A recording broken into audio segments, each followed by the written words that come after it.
गरीब किसान की कहानी। बहुत समय पहले की बात है।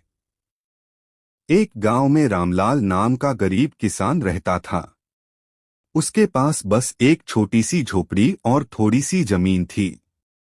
जमीन इतनी बंजर थी कि फसल उगाना बहुत मुश्किल था। फिर भी रामलाल दिन रात मेहनत करता, हल चलाता, खेत में बीज डालता और बारिश का इंतजार करता।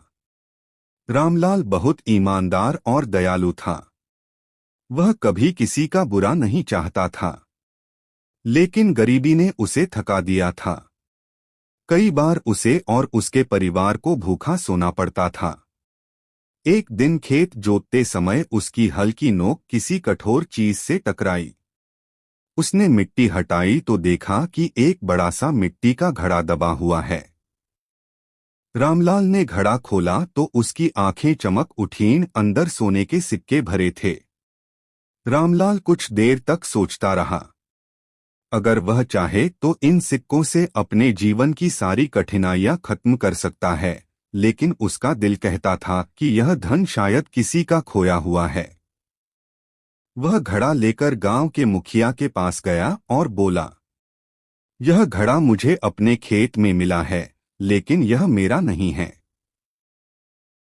आप पता लगाइए कि इसका मालिक कौन है। गांव में सब लोग हैरान रह गए। आज के समय में कोई इतना ईमानदार कैसे हो सकता है। बहुत खोजबीन के बाद पता चला कि यह घड़ा कई साल पहले एक बूढ़े जमींदार का खो गया था, जो अब बहुत गरीब हो गया था। रामलाल ने बिना सोचे समझे घड़ा उसे लौटा दिया। बूढ़ा जमींदार बहुत खुश हुआ और बोला, बेटा, तुम्हारी ईमानदारी के बदले मैं तुम्हें अपनी जमीन का आधा हिस्सा देता हूँ। उस दिन से रामलाल के पास अच्छी जमीन हो गई।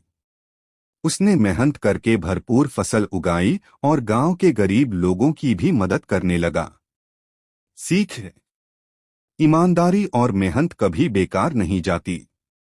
जो सही रास्ता चुनता है, भगवान उसका साथ जरूर देते हैं।